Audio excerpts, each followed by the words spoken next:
अस्सलामुअलैकुम वरहमतुल्लाहि वबरकातुह। आज का हमारा सवाल कि अगर इंसान गुसल खाने में गुसल कर रहा है और पानी उसने किसी बर्तन में लिया हुआ है, तो नीचे पानी जमा हो रहा है और उसके छींटे उस पानी में जा रहे हैं जिससे वो गुसल कर रहा है, तो वो पानी पाक है या पलीद? तो जवाब, अगर वो पानी जो नीचे है उस बर्तन में जिसके छींटे जा रही हैं, अगर वो कम है तो जिस पानी से वो गुसल कर रहा है वो पानी पाक है।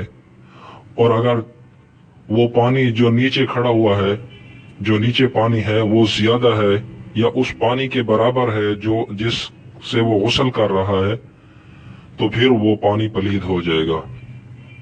यानी नीचे जगह के अंदर जो पानी खड़ा है वो पानी ज्यादा है और जो वो इस्तेमाल कर रहा है वो उसके बराबर है या उससे कम है, वो पानी ज्यादा है तो वो पलीद हो जाएगा, उससे गुसल करना जायज नहीं है।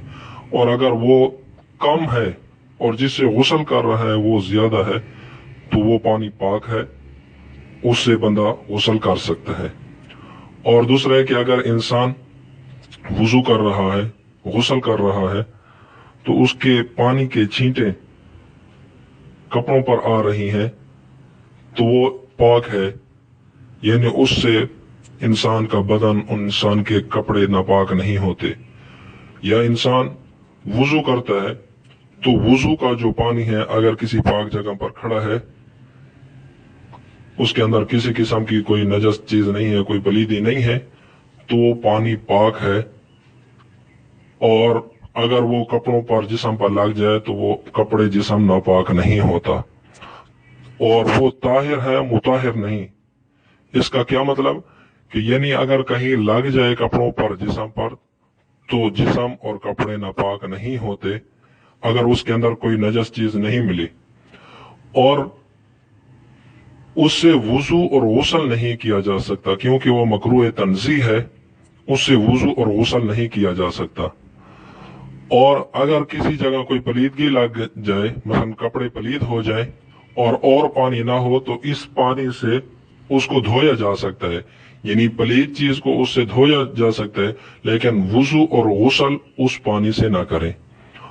और वुजू के अंदर अगर इंसान ने वुजू किया और वुजू के अंदर कोई जगह खुश्क रह गई, मसलन पाँव के अंदर कोई जगह खुश्क रह गई है, तो बाद लोग ये करते हैं कि गीला हाथ उस पर फेर देते हैं और वो जगह गीले हो जाते, बस में वुजू हो गया। इससे वुजू नहीं होता क्योंकि गीला हाथ किसी जगह फेरने से उस जगह का मसा होगा, ना कि वो धोने के हुक्म में नहीं आएगी।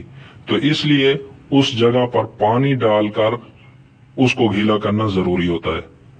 तो ये भी है कि अगर मसलन पाँव, बाद के अंदर पता चला कि पाँव का खुश्क है, तो सिर्फ उसी जगह को धोया जाएगा, सारे वुजू को दोहराने की जरूरत नहीं है।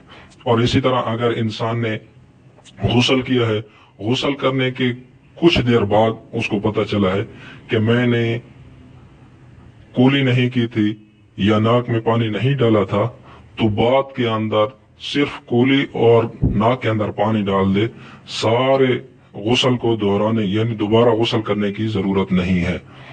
और इसी तरह गुसल के अंदर कितना कुली करना फर्ज है, तो जिस तरह आम इंसान वुजू के अंदर कुली करता है, यानी चेहरा नीचे हो तो कुली करता है, जितने तक पानी पहुंचता है इतना कुली करना गुसल के अंदर एक मर्तबा फर्ज है।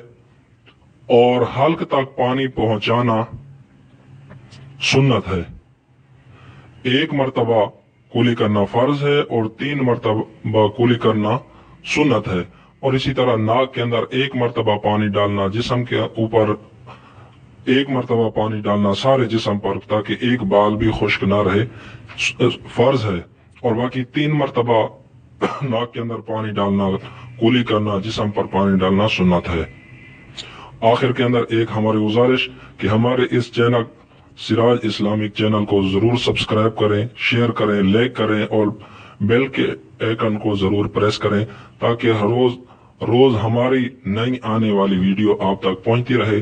और इस चैनल को इन वीडियो को शेयर जरूर किया करें ताकि किसी मुसलमान की नमाज वुजू सही हो जाए तो आपके लिए भी सदका जारिया बन जाएगा। क्योंकि अगर वो नमाज सही पढ़ने लग जाए और आपने उस तक ये मसाइल पहुंचाए हैं तो आपका वो जब नमाज सही पढ़ेगा तो उसका सवाब तुम्हें भी मिलेगा, हमें भी मिलेगा।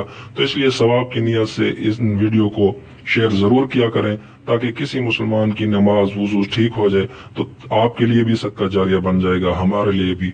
जज़ाकल्लाहु खैर।